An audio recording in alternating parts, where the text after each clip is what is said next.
ఈ రోజున ఆయన జాలి పడుతున్నాడు పాపం జగన్. ఒంటరి వాడిని చేశారమ్మా నన్ను, ఒంటరి వాడిని. నువ్వు ఒంటరి వాడివా బాబు? నువ్వు ఒంటరి వాడివా? సావు కొట్టి కళ్ళు చెవులు మోస్తున్నావు అందరికీ, నువ్వు ఒంటరి వాడు. మాట్లాడితే సిద్ధం సిద్ధం సిద్ధం సిద్ధం సాగు కొట్టేస్తున్నాడే.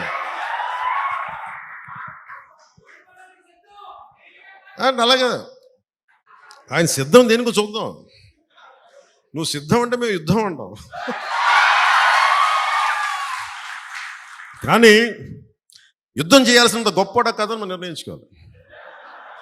నేను అనుకున్నాను, నాకు అందరు చెప్పారు, సార్ ఆయన సిద్ధం పోస్టర్లు పెట్టేశారు సార్, మీరు కూడా ఇలా పెట్టి ఇట్లా అనాలి ఇలా అనాలంటే అప్పుడు నేను సినిమాలో కూడా చేయను ఇలాంటి పంచడేలు ఊరికన్నా.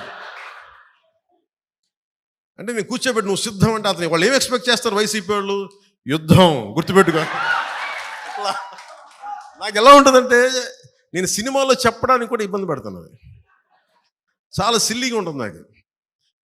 త్రివిక్రమ్ గారు మన భీమవరం వాస్తవ్యంలో నా సన్నిహితులు మిత్రులు ఆయన డైలాగ్ చెప్పారు అత్తారింటి దారిలో, సింహం గెడ్డం గీసుకుంటుంది, నేను గెడ్డం మర్చిపోయాను, సింహం గెడ్డం గీసుకుని నేను గీసుకుంటాను అంతే తేడా. నేను చెప్పాను సార్, నేను సింహం ఇవన్నీ ఇబ్బందిగా ఉంటాయి సార్, నేను చెప్పలేను ఈ డైలాగ్.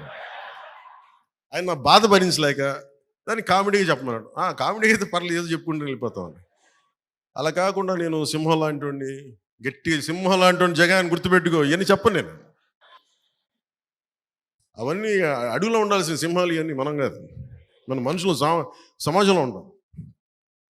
సినిమాల కోసం ఏదో సరదాగా పంచడానికి వేస్తాం కానీ సినిమా ఆ ప్రేక్షకులకి కథాంశంగా చెప్పడానికి తప్ప నిజ జీవితంలో నేను ఇలాంటి మాటలు నేను మాట్లాడను. నిజ జీవితంలో నీకు గొడవ కావాలంటే కొట్లాడతా, పబ్లిక్ పాలసీ మీద మాట్లాడతా. నువ్వు వైజాగ్లో నన్ను ఆపాలనుకుంటే నా సత్తా చూపిస్తా. నువ్వు ఆంధ్రప్రదేశ్ బార్డర్లో నన్ను ఆపితే నెట్టుకొని బద్దలు కొట్టుకొని ముందుకు వస్తే నేను నోటితో మాట్లాడను, నడిచి చూపిస్తా.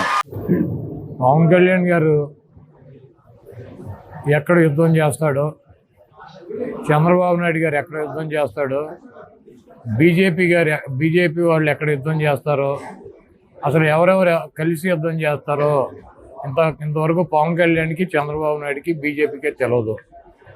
ఎవరు యుద్ధానికి రెడీ, ఎక్కడ ఎవరు యుద్ధానికి రెడీ వాళ్ళకి తెలుసా? కనీసం వాళ్ళకన్నా క్లారిటీ ఉందా? ఇప్పుడు పవన్ కళ్యాణ్ ఎన్ని చోట్ల యుద్ధం చేయబోతున్నాడు, ఎక్కడ యుద్ధం చేయబోతున్నాడు ఆయనకి తెలుసా? ఆయన పార్టీలో పనిచేస్తున్నటువంటి కార్యకర్తలకు కానీ, నాయకులకు కానీ, సీట్లు ఆశించే వాళ్ళకి కానీ తెలుసా? చంద్రబాబు నాయుడు ఎక్కడ యుద్ధం చేస్తున్నాడో, ఏ సీట్లు యుద్ధం చేస్తాడో ఆయన పార్టీ వాళ్ళకి ఆయనకి ఏమన్నా తెలుసా? బీజేపీ వాళ్ళు అసలు వీళ్ళతో కలిసి యుద్ధం చేస్తారో లేకపోతే వాళ్ళు విడిగా యుద్ధం చేస్తారో? ఒకవేళ చేస్తే 3 చోట్ల చేస్తారో, 7 చోట్ల చేస్తారో, 12 చోట్ల చేస్తారో కనీసం వాళ్ళకన్నా తెలుసా? అసలు వాళ్ళు ఎక్కడ యుద్ధం చేయాలో ఎవరికి క్లారిటీ లేదు. వాళ్ళంతా కూడా తెలుగుదేశం పార్టీలో ఉన్నటువంటి క్యాడరు, జనసేనలో పార్టీలో ఉన్నటువంటి క్యాడరు. ఇది అయ్యేటువంటి పని కాదు. ఓ పక్కన జగన్మోహన్ రెడ్డి గారు సిద్ధం అని చెప్పి దూసుకెళ్తున్నాడు. మన యుద్ధం అని చెప్పి ఆ సిద్ధం పక్కన ఫ్లెక్సీలు పెడతాం తప్పించి చేయగలిగింది ఏమీ లేదు. ఎక్కడ ఎవరికి సీట్లు ఇస్తారు, ఎక్కడ ఎవరు పోటీ చేస్తారు అన్నదే వాళ్ళకి క్లారిటీ లేదు. ముందు వాళ్ళ క్లారిటీ తెచ్చుకున్నాక వాళ్ళు సిద్ధమేనా, సయ్యా, యుద్ధమా, ఎవరితో కలిసి ఎవరి మీద యుద్ధం చేస్తారు. కొన్ని ఫ్లెక్సీ పక్కన ఫ్లెక్సీ పెడితే యుద్ధం కాదు, సిద్ధం కాదు, అది కామెడీ పోస్ట్ అవుద్ది.